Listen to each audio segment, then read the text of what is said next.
ang atong unang pagbasa naghisgot sa batasan sa Mesiyas. Ipatunhay gid niya ang hustisya o ang kalinaw sa kalibutan o kapasayloan sa mga sala. Mao nang dili kuno siya magsaba-saba, dili siya magsigig syagit-syagit diyas kadalanan, dili mo pangulo og rally ba, magsigig rally or magsigig lalis, dili siya hilig ana kay di na makaluwas. Mao na sa atong ebanghelyo, si Jesus miangko na nga hapit na siya patyon. Si Lazaro iyang gibuhi, gipagawas niya gikan sa lubnganan, pero siya hapit na sad patyon aron ilubong. Kinsa may unang namatay, si Jesus o si Lazaro? Kay si Lazaro giplanuhan naman sang patyon sa mga Hudiyo, patyon sa ikaduhang higayon, matay naman to naturally, nahilantan man to nya namatay. Karon kay nabuhi man, daghan naman sa kaing nituo, ilan na sang patyo usab. Kinsa may unang namatay, si Lazaro o si Jesus? O pa man sad mabutang hinoon diri sa Bible.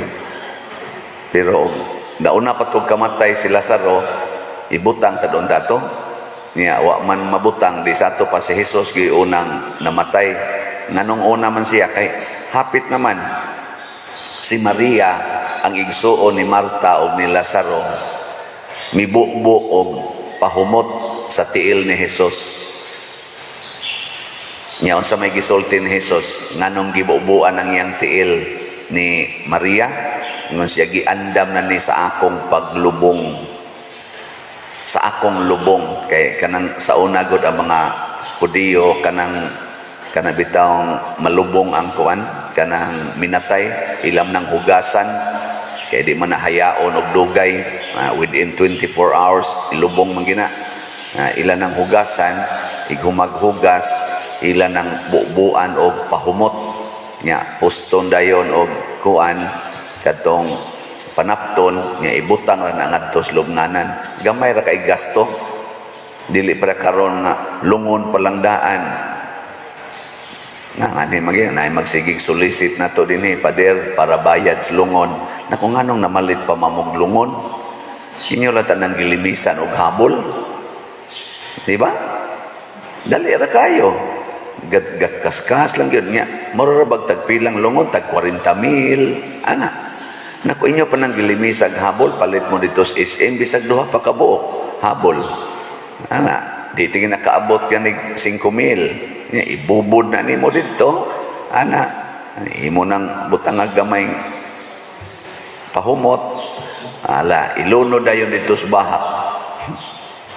Wala mana, simple ra kayo, ayaw paghaya-haya. Sus abang nga painit sad pader kay hayaon ra ba namo siyam kaadlaw niya ang painit. Nganong maghaya pa man mo aron wa nay gastuhanas painit ugma lunod dayon dito na siya mahal man sang nitso. Naku ikaut lang na si yuta, pag angkol lang dito ko sa kakaut ana yuta lunod na dito niya. Ang kato na sang sunod mamatay dito gyapon ilunod. Kanon ra man na si yuta, mga siguro mga usa ka tuig wa pa sa tingali mamatay sa iyong pamilya, ilunod. Og naa sa laing mamatay lawom-lawom lang sa 6 feet man pwede mo nagsapaw-sapawon, di ba? Habol ra imong kuhaon ighuman kay malata naman to. Apila lang sa to dito. Di unta na maghuot atong menteryo, no? Na tag-abot na nagtag 7-story diha. Kay usa ra man kalung usa ka pamilya, usa ka kaliwatan, usa ra kalungag. Ana, no? Nanlitan Brad Titing, ana, usa na siya kalungag na. Maunag kamatay si Brad Titing, lono dito. Sunod iyang asawa, lono dito. Kanon ra na sunod iyang anak, iyang apo, adto ra gid ilunod. Butang lang to ngan. Family of sa neplido ninyo, Brad. Brad Loloy na lang, Brad Loloy. Butang dito. Mauna dito yang asawa kay kusog mo to molektor dire ay butang dito daan. Hutdo na hasta pang mga apo pwede pa ilono dito. Wa nay daghang mga mahal pa kaistanan. Ako lang ning gihisgutan kay si Jesus yano kayo ang iyang pag-andam siyang kamatayon. Unya unsa may sunod? Si Jesus relax, wa magsaba-saba, wa magsyagit-syagit. Nganong di man siya mo reklamo? Kay gidawat na niya nga mobiya kita aning kalibutana. Ang daghan ko natong kasaba kani manggong atong reklamo, kasagaran gyud kani manggong di ta kadawat nga mobiya ta aning kalibutana. Kamorong nanimba dinhi online parishioners o kamong ni aron nanimba kadawat na mo nga mubiya kita ning kalibutan na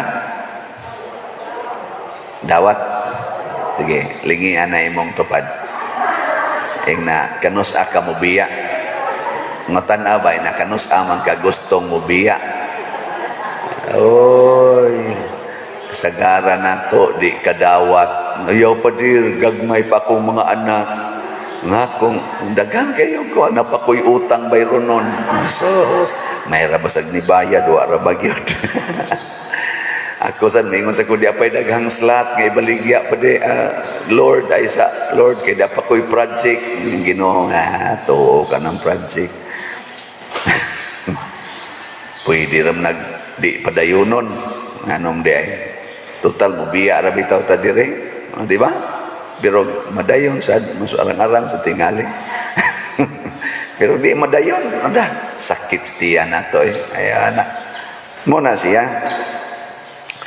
Og kun ato ni siyang sundon, madayon gyud ang atong gibungat sa salmo nga ang Ginoo maoy akong kahayag ug akong kaluwasan.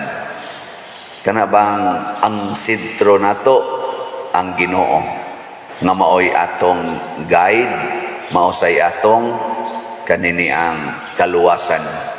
Karon ang atong mga politicians nining nagkaduol ng eleksyon murag nanigkamot sila nga motuo ang tao nila nga sila gyud manluluwas sa atong nasod. Kana bang kasagaran nila di tingalitanan arogante. Kana bang mopasalig na sila mo'y muluwas. Kanindot unta kung kining atong mga politicians karon maningkamot pagsulti nato nga ako maningkamot nga motabang ninyo nga maduol tas Ginoo. Kay ang Ginoo maugay atong manluluwas ug atong kahayag.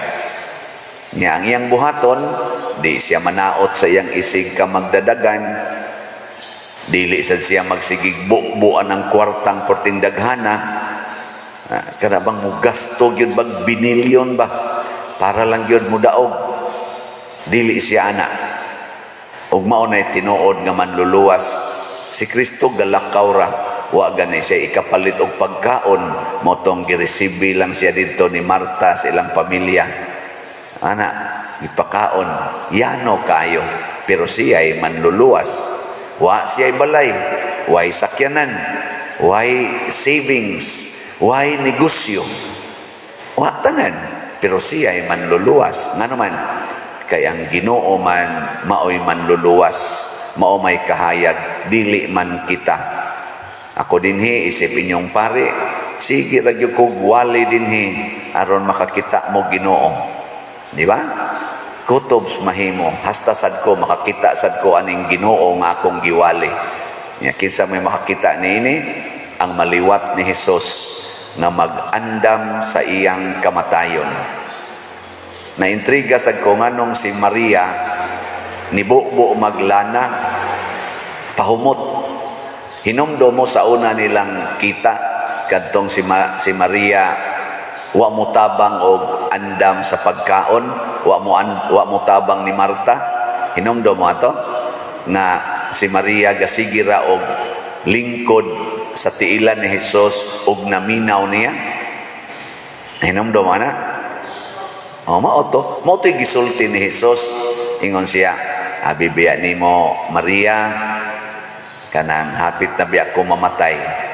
Nya nindot unta to inigdayon akong kamatay, buubuan kog lana. Nya igsunod nako igdayon akong kamatay, mohapit ko dinis inyo. Bubuoy niya kog lana ha. Ana, mo tong niingon si Jesus, si Maria nakapili sa maayong butang. Mo tong pagbalik ni Jesus agis ila padung na ngadto Jerusalem, kay baonas Maria unsa iyang buhaton. Gidawat na niya ang kamatuoran nga kani katapusan na lang ning agi dinhi ni Jesus, katapusan na lang niyang saka kay patio na ni siya. Mo to iya yung gibubuan og katong mura og anointing. Di ba? Nindot no? Kamo, nahibaw mo kanus amo mamatay. Wa? Ay, sanang mahibaw mo. Kamo mga banag asawa, pag istorya-istorya ko no mo, kisa kay unang mamatay na to dong no. Murag ikaw, tingali dahi. Bubuin niya kung pahumot ha. Mo na ang asawa kada gabi sigihan niya buo yang bana og pahumot kay kanang buo ag pahumot patyo no naman na ang bana sad maningkamot sad nga iya sang pahumutan ang iyang asawa aron mamatay sad adili ay ang pagbuo ni Maria og pahumot ni Kristo out of love, dili to panunglo kung dili gugma nga mituo siya na si Jesus mao gyud ang iyang Ginoo, iyang manluluwas. Mao na kun naa ta nang hunahunaa ug kanang klasihas kinabuhi, pobre apan naningkamot sa pag-andam sa kamatayon, kana mahimo gitang manluluwas sa katawhan. Pag-ampo sa katawhan.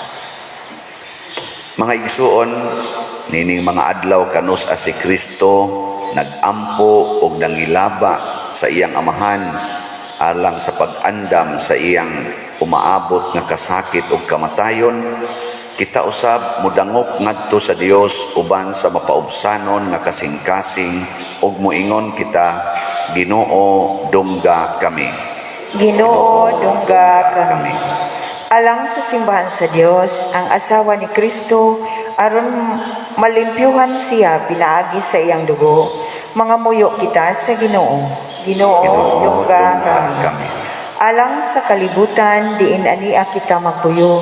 Aron hatagan kita sa Dios sa kaayo ug galinaw pinaagi sa dugo ni Kristo. Mga muyo kita sa Ginoo. Ginoo, dungga kami. Alang sa mga masakiton ug nagantos aron hatagan sila sa Dios sa kaisog ug kusog sa pagpakigambit sa mga pag-antos ni Kristo, mga muyo kita sa Ginoo. Ginoo, dungga kami. Alang sa malampuson ug malinaw nga piniliay, magampo kita sa Ginoo. Ginoo, dungga kami.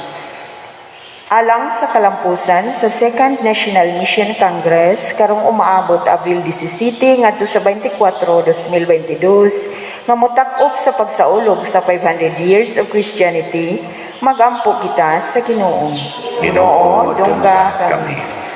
Alang sa sulugon sa Dios, Teofilo Kamumot Obispo nga mabayaw na sa kanungganan sa altar, magampo kita sa Ginoo. Ginoo, dungga kami. Alang sa mga proyekto dinhi sa atong simbahan nga pinaagi sa pangamaw paggiyan ni San Vicente Ferrer, magmalampuson ug mahumanunta sumala sa atong mga giplano ug gipangandoy, mga muyo kita sa Ginoo. Ginoo, dungga kami. Alang sa tanang mga benefactors ug donors sa atong simbahan nga mihatag og financial ug lain-laing hinabang, ug alang sa mga nagtrabaho dinhi sa atong mga proyekto nga hatagan unta sila sa Ginoo ug daghan pang mga grasya sa ilang kinabuhi, malikay sila sa mga kadautan ug mulampos unta ang tanan nilang mga paningkamot, mga muyo kita sa Ginoo. Ginoo, dungga kami. Alang sa mga nagtuo o sa mga wala magtuo sa tanang dapit, alang sa tanan natong mga kaigsuonan sa tibuok kalibutan, nga ang pagpasakit o kamatayon sa atong Ginoong Hesukristo magdala unta kanato ngadto sa himaya sa iyang pagkabanhaw. Mangamuyo kita sa Ginoo. Ginoo, dungga kami. O Amahan, pagpaduol sa imong katawhan ug dungga kining among mga pangamuyo nga among gituboy diha sa gugma ug pagtuo pinaagi ni Kristo nga among Ginoo. Amen.